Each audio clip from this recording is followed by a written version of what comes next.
10ാം ക്ലാസ്സിലെ സർട്ടിഫിക്കറ്റ് പ്രകാരം എൻ്റെ ജന്മദിനമാണെന്ന്.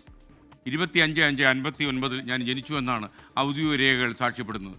അപ്പോൾ ഇത് ഞാൻ അങ്ങനെ പുറത്ത് പറയുന്നില്ല, കാരണം ഇത് ഹെഡ് മാസ്റ്റർ ഫിക്സ് ചെയ്തൊരു ഡേറ്റാണ്. അപ്പോൾ അദ്ദേഹത്തിൻ്റെ മഹാമനസ്കതയിൽ എനിക്ക് മെയ് 25 അനുവദിച്ച് തന്നതാണ്. അപ്പോൾ അദ്ദേഹത്തോടുള്ള നന്ദിയും കടപ്പാടും എപ്പോഴും ഞാൻ മനസ്സിൽ സൂക്ഷിക്കും. അപ്പോൾ ഇതിനിടയിലാണ് ഒരു പ്രേക്ഷകൻ ഇന്നലെ വിളിച്ച് നിരന്തരമായി എന്നോട് പറഞ്ഞു, മാപ്രാണത്തെ MS സുരേന്ദ്രനാണ് കക്ഷി. ഇദ്ദേഹം പറയുന്നത് അങ്ങയുടെ ജന്മദിനത്തിൽ എനിക്ക് അങ്ങേക്കൊരു സമ്മാനം തരാനുണ്ട്. ഞാൻ പറഞ്ഞു, അത് എന്ത് സമ്മാനമാണ് താങ്കൾ തരാൻ ഉദ്ദേശിക്കുന്നത്? എന്തെങ്കിലും ഫോണിൽ പറയാനുള്ളതാണെങ്കിലും പറഞ്ഞോളൂ. ഞാൻ വിചാരിച്ചൊരു മുത്തം തരുന്നു എന്ന് വല്ലതും പറയുമായിരിക്കുന്നു. പക്ഷേ മുത്തമല്ല, അത് തേനീച്ചക്കൂടിൻ്റെ രൂപത്തിലാണ് ഈ മുത്തം വരുന്നത്. അദ്ദേഹം ഒരു തേനീച്ചക്കൂട് തന്നെ ഈ നമ്മുടെ ഈ 24 സ്റ്റുഡിയോയിൽ എത്തിച്ചിരിക്കുകയാണ്. ഞാൻ അദ്ദേഹത്തോട് പറഞ്ഞു, ഈ മാപ്രാണത്ത് അടുത്തങ്ങാനുള്ള ഏതെങ്കിലും സ്കൂളിൽ കുട്ടികൾക്ക് അത് കൊടുത്തു കഴിഞ്ഞാൽ കുട്ടികൾക്ക് തേനീച്ച വളർത്താം, അതിലൂടെ ഒരു സന്ദേശം കുട്ടികൾക്ക് കിട്ടും എന്നൊക്കെ പറഞ്ഞു. ഇല്ല, അത് 24 സ്റ്റുഡിയോയിൽ കൊണ്ടുവന്ന് ഈ തേനീച്ചക്കൂട് തരിക. അദ്ദേഹം വരുന്ന വഴിക്ക്, തേനീച്ചക്കൂടുമായിട്ട് വരുന്ന വഴിക്ക് നമ്മുടെ ആഷ്മി താജ് ഇബ്രാഹിമിനെ കണ്ടു. ബാക്കി കാര്യം ആഷ്മി പറയും. ഇന്ന് SKൻ്റെ ബർത്ത്ഡേ ആണ് എന്നുള്ള ധാരണയിൽ ഒരു ചേട്ടൻ SKനെ കാണാൻ വേണ്ടി വന്നിട്ടുണ്ട്. SKന് കൊടുക്കാൻ ഒരു ഗിഫ്റ്റൊക്കെ ആയിട്ടാണ് വന്നത്. തൃശ്ശൂരിൽ നിന്നാണ് ചേട്ടൻ്റെ വരവ്. അപ്പോൾ എന്താണ് ഗിഫ്റ്റ് നമുക്ക് നോക്കാം. ചേട്ടൻ എന്താ സാധനം ഇത് ഒരു ചെറുതേനീച്ചക്കൂടാണ്. തേനീച്ചക്കൂട് ഇത് എന്തിനു വേണ്ടിയാണെങ്കിൽ നമ്മുടെ എല്ലാ വീടുകളിലും ഒരു തേനീച്ചക്കൂട് എന്നുള്ളൊരു സ്വപ്നമുണ്ട്. SKന് ഇത് ബർത്ത്ഡേ ഗിഫ്റ്റ് ആയിട്ട് ഇത് ഇങ്ങനൊരു ഗിഫ്റ്റ് ഇതുവരെ ആരും കൊടുത്തിട്ടുണ്ടാവില്ല, ആരും കൊടുത്തിട്ടുണ്ടാവില്ല. അപ്പോൾ എന്താ അതെ അപ്പോൾ എന്താ അതിൻ്റെ പിന്നിലെ ഒരു പിന്നിലെ ഒരു ഇത്, എൻ്റെ മകള് botany BSc MSc BEd set ഇതൊക്കെ പഠിച്ചു, ടീച്ചറാണ്. പക്ഷെ അവരെ വീട്ടിൽ ഒരു തേനീച്ചക്കൂടുണ്ടായിരുന്നു. അത് സ്വാമിങ് പറഞ്ഞിട്ടുള്ള ഒരു ടൈമിൽ എല്ലാ തേനീച്ചക്കൂട്ടങ്ങളും ഇങ്ങനെ വരും. ആ സമയത്ത് ഇവരെ റെക്കഗ്നൈസ് ചെയ്യാതെ അതിനെ ഹിറ്റടിച്ച് നശിപ്പിക്കുകയാണ് ചെയ്തത്. ഹിറ്റടിച്ച് നശിപ്പിച്ചു. ഇതിൽ നിന്ന് വിഷമം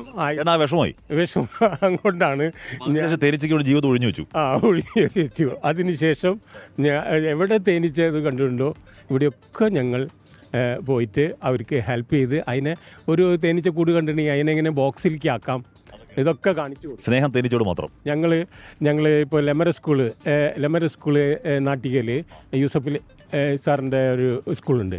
അവിടെ ഇങ്ങനെ ഒരു കൂടി ഞാൻ വെച്ച് കൊടുത്തിട്ടുണ്ട് അവർക്ക്. അതെ, ഈ കൂടി തേനീച്ചുണ്ട്. തേനീച്ചുണ്ട്. എത്ര തേനീച്ചുണ്ടാവും? ഇതിലൊരു 1000-ൽ കൂടുതൽ തേനീച്ചകളുണ്ടാവും. അല്ല 1000 അല്ല, അതിലും കൂടുതലുണ്ടാവും. അത് അതിൻ്റെ എൻട്രിയാണ്, അത് അതിൻ്റെ എൻട്രി പോയിന്റാണ്. തേനീച്ച വരും. തേനീച്ച പോയാൽ പിന്നെ കറങ്ങി തിരിഞ്ഞ് അവർ ഇപ്പോൾ റെക്കഗ്നൈസ് ചെയ്യും. അവർക്ക്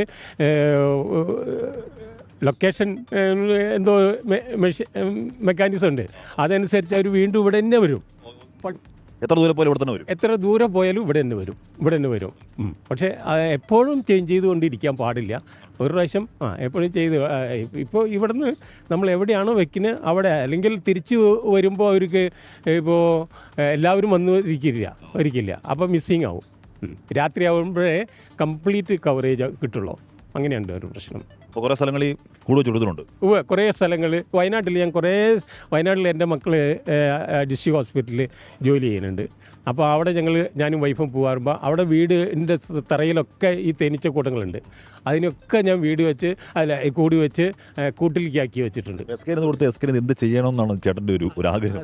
സാറിൻ്റെ വീട്ടിൽ വല്ല ഗാർഡൻ ഉണ്ടെങ്കിൽ അവിടെ വെക്കണം. കുട്ടികൾക്ക് കാണിച്ചു കൊടുക്കണം.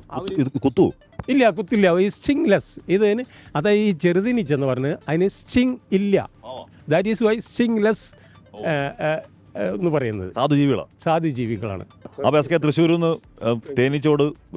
ജീവിതം തേനീച്ചകൊണ്ട് ഒഴിഞ്ഞു വെച്ചൊരു ചേട്ടൻ SKന് വേണ്ടി ഒരു അമൂല്യമായ ഗിഫ്റ്റ്. SKന് 1000-ഓളം തേനീച്ചയുള്ളൊരു തേനീച്ചക്കൂടാണ്. അതെ, എൻ്റെ വലിയൊരു അംബീഷനാണ് സാറിന് ഇത് കൊടുക്കണം എന്നുള്ളത്. SK മോർണിംഗ് ഷോയിലാണ്. അത് കഴിയുമ്പോൾ നമുക്ക് ഇത് ഏൽപ്പിച്ചിട്ട് ഇത് SK കൊണ്ട് എവിടെ കൊണ്ട് വെക്കുമെന്ന് എനിക്ക് അറിഞ്ഞുകൂടാ, പക്ഷേ നമുക്ക് എന്തായാലും കൊടുക്കാം. ഓക്കെ. അപ്പോൾ എല്ലാ വീട്ടിലും, എല്ലാ ഓഫീസിലും, എല്ലാ സ്കൂളിലും ഒരു തേനീച്ചക്കൂട് എന്നാണ് ഈ ചേട്ടൻ്റെ മോട്ടോ. അപ്പോൾ അതിൻ്റെ ഭാഗമായി SKനുള്ള ബർത്ത്ഡേ ഗിഫ്റ്റാണ് SKന് ഇത് 1000-ഓളം തേനീച്ചയുള്ള ഒരു തേനീച്ചക്കൂടാണ്. Thank you Ashmi, thank you MS Surendran. മാപ്രാണത്തെ തൃശ്ശൂരിലെ സുരേന്ദ്രനാണ് തേനീച്ചക്കൂടുമായിട്ട് 24 ഓഫീസിലേക്ക് വന്നത് ഇന്ന് രാവിലെ. അദ്ദേഹം വന്നത് എൻ്റെ ഡേറ്റ് ഓഫ് ബർത്തിൻ്റെ അന്ന് തന്നെ ഒരു തേനീച്ചക്കൂട് എനിക്ക് സമ്മാനിക്കണം. ഒരുപക്ഷെ എനിക്ക് ഈ ഡേറ്റ് ഓഫ് ബർത്ത് മഹാമനസ്കതയുടെ കനിഞ്ഞു തന്ന ഹെഡ് മാസ്റ്റർക്ക് ശേഷം എൻ്റെ ജീവിതത്തെ സ്വാധീനിക്കാൻ പോകുന്ന രണ്ടാമത്തെ ആളാണ് ഈ തേനീച്ചക്കൂട് ഉടമ. അദ്ദേഹം വളരെ നിർബന്ധം ചെലുത്തിയാണ് ഈ കൂട് നമുക്ക് സമ്മാനിക്കുന്നത്. എന്തായാലും അദ്ദേഹത്തിൻ്റെ തേനീച്ച കൂടി ഞാൻ ഏറ്റുവാങ്ങുന്നു. Thank you M S Surendran.